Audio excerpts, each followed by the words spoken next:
Thanks to Haile Selassie's 72-book Amharic Bible, translated from Ge'ez, we know that during Revelation or in the final part of the years or in the latter years, Babylon will fall.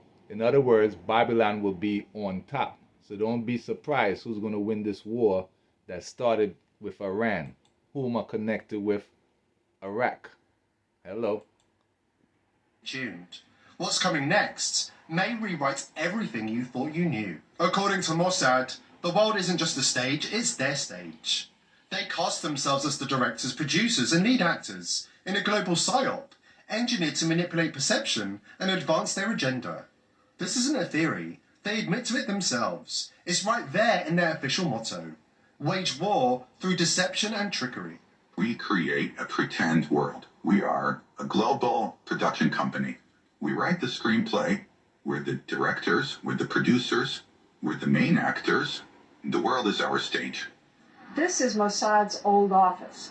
Its motto from Proverbs 24:6 says in so many words, wage war through deception and trickery. Hello. Pay attention. Don't forget what was said before. Got it. Let's not forget what this gentleman right here said way back in the 1800s. A third world war will occur between the political blank and the leaders of the blank world. You got to read it. The war must be conducted in such a way that blank, the blank, and political blank, the state of Israel, mutually destroy each other. Meanwhile, the other nations, once more divided on this issue, will be constrained to fight to the point of complete physical, moral, spiritual, and economical exhaustion. In other words, pay attention. First book of Maccabean, Ethiopian book, it warned us of the nations, just like it warned us in Maccabees.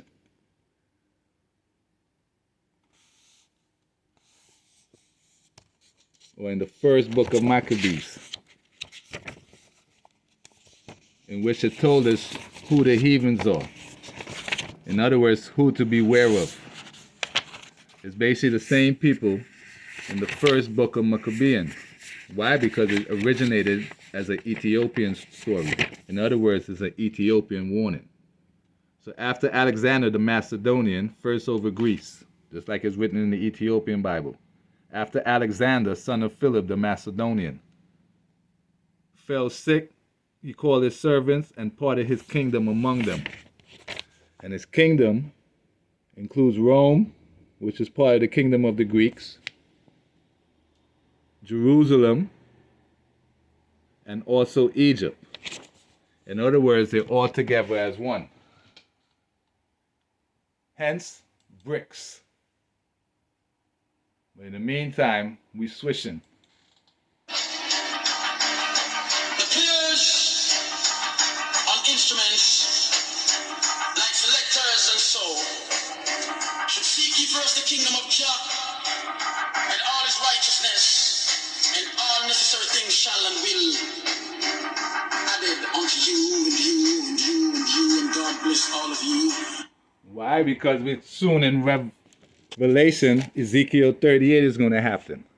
So after many days, you will be given attention in the final part of the years. You will come to the land, onto the mountains of Israel. And there you will find Sheba.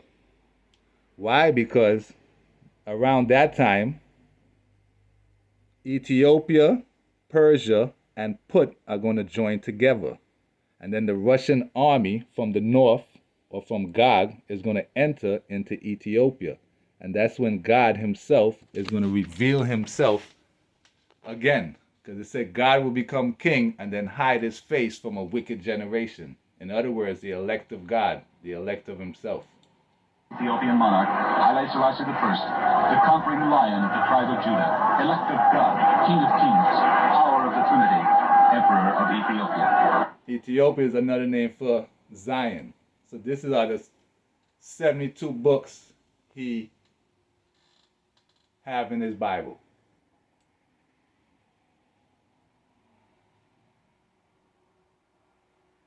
So it's 45 plus 27.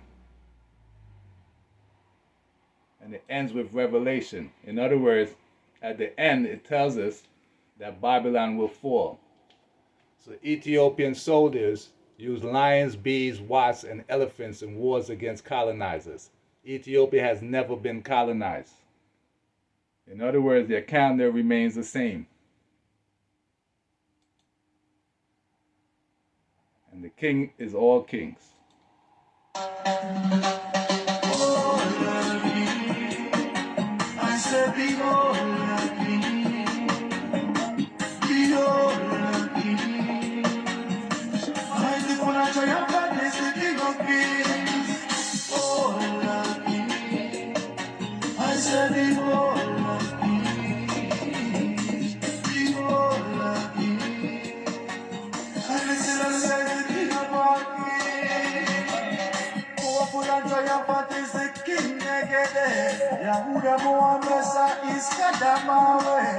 The Most High Jah. Follow him, not man.